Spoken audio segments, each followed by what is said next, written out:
Kamu kafir. Kamu nggak kafir kalau kamu pacaran. Kamu nggak kafir kalau kamu mabuk-mabukan. Kamu nggak kafir kalau kamu mencuri. Tapi kamu kafir kalau kamu nggak sholat. Karena yang membedakan kita dengan orang kafir, itu adalah sholat. Assalamualaikum warahmatullahi wabarakatuh. Jadi orang yang meninggalkan sholat itu tidak langsung kafir.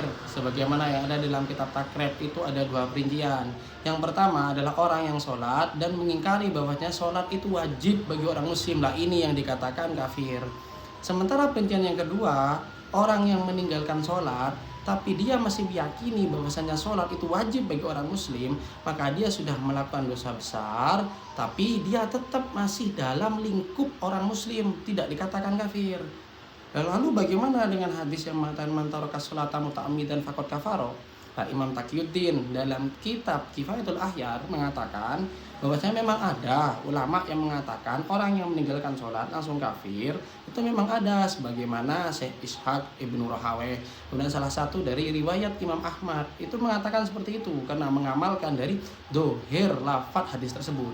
Cuma yang paling penting adalah menurut pendapat kedua, dan inilah pendapat yang sahih.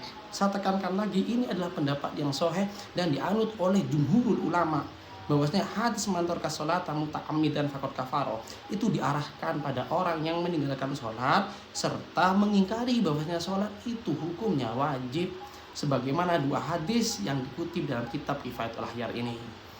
Nah, otomatis kita mengetahui bahwasanya di sini berarti ada dua status pendapat. Pendapat pertama yang mengatakan kafir itu berarti ada muqabilus sahih. Sementara pendapat kedua adalah pendapat yang sahih sebagaimana dalam kitab Kifayatul Ahyar. Lalu bagaimana hukumnya mengamalkan atau mengambil pendapat yang muqabilus sahih? Maka Syekh Abu Bakar Syato dalam kitab I'anatul Thalibinnya mengatakan la yajuzu al-akhdhu bihi. Jadi tidak boleh ngambil pendapat yang muqabilus sahih. Kenapa? Karena ghalibnya pendapat muqabilus sahih itulah pendapat yang fasid.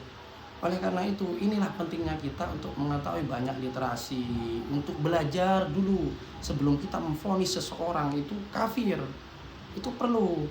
Bahkan dalam masalah vonis kafir, dalam kitab Asy-Syifa, juga dalam pendapat Imam Ghazali dalam kitab Al-Iqtisad fil I'tiqad, itu sangat mentahdzir betul, sangat mewanti-wanti betul pada orang yang gampang memvonis orang itu kafir, karena efek dari kafir itu tidak ringan.